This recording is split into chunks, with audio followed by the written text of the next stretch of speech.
Ay sarap mamuhay sa probinsya.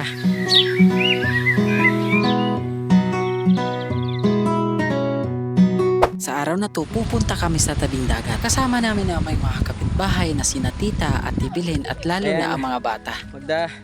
Mag-uunan sila. Sige, hanggat kaya nyo. Sige, tumaw! Napakalayo ng nilakad namin at dumaan din kami sa masukal na daanan bago kami makarating sa aming paruroonan. Hey guys, sa haba-haba naman nilalakad namin, napakainit na talaga.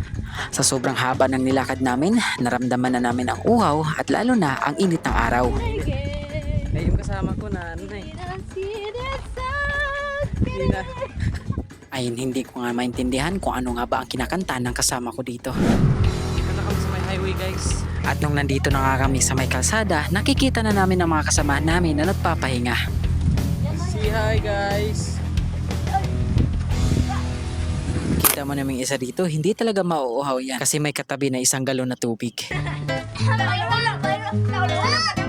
Napakasaya kung sabay-sabay kayo magpapahinga, di ba? Basta sisi, mamaya papakita ko sa'yo. At hindi lang yan, may nadaanan din kami na napakalawak na fish pond dito. Akala mo nung una isda lang inalagaan dito, pero hindi pala. Ayoko ka lang. Ito yung shrimp farm dito sa San Carlos. Shrimp daw sabi ni ano. Sabi ni Dexter. Siguro, napakalawak lang talaga nito. Hindi lang talaga namin nalibot kasi medyo natanghalian na talaga kami. Rico. At tuloy-tuloy na kaming naglalakad kasi medyo malapit na kami sa dagat. Yung alin ha, kung nanood ka sa vlog ko. Ayan, dito si Rico sa likod oh.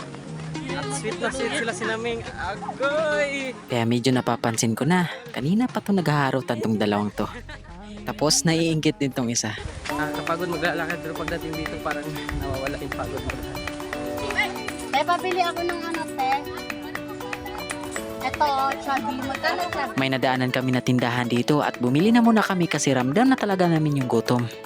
Hindi ko akalain na bago kami makarating sa dagat, kailangan muna namin daanan ang napakahirap na daanan at naglalaki ang mga punong kahoy sa paligid. Nandito kami sa gubat, imbis pupunta kami ng dagat. Hi guys! Nasa bundok kami ng dagat.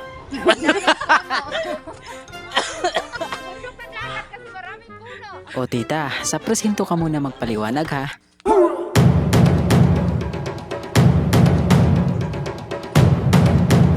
At dito kami nakadaan sa napakakitid at napakadulas na daanan. Isang mali mo lang, diretso ka sa putikan.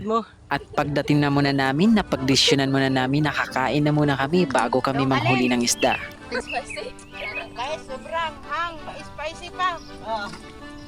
Super spicy. Guys, nanghulog kami kahapon, guys. Sibilin! Hello! At pagkatapos namin kumain ay dumiretso na kami manguha ng talaba. Ano ita? At kailangan muna namin na dumaan o tumawid dito sa napakaliit na kanal para dumiretso kami sa dagat.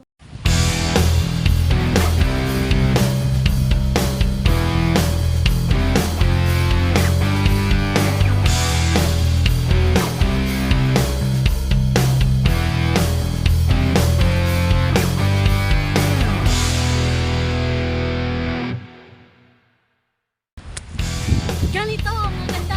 At ganito kaganda pagdating namin dito sa may dalampasigan. At yung mga bata na kasama namin, enjoy na at gusto nang maligo sa dagat. At itutur ko muna kayo kung gaano nga ba kaganda itong pinupuntahan namin. Napag-isipan ko, napakasarap siguro maligo dito kung malapit lang siguro ako. Sa totoo lang, first time kong nakapunta rito ngayon. Yung kasamahan ko, nakaligo na pero ako, hindi pa. Napakahirap talagang mag-vlog, mas unahin mo pang mag-video kaysa maligo sa dagat. Kung malungkot ka, pwede ka nang magtambay dito. Buti na lang, hindi gaano kainit ang panahon ngayon at ramdam ko ang lamig ng ihip ng hangin banda rito. Kakasimula ko palang maligo pero parang nakakapagod na. Iwan ko lang ba sa mga batang to, kanina pa tong nagtatakbuhan, parang hindi man lang napapagod isa sa kanila. Sinubukan din namin na magbaon sa buhangin pero ang nakakalungkot, hindi talaga umobra.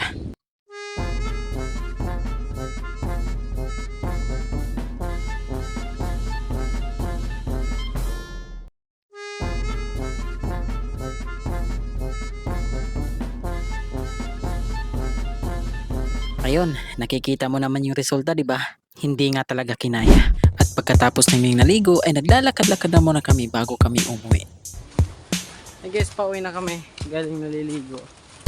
At ayun na, salamat sa panonood. Ako si RGPH, ang kasama nyo dito sa San Carlos City.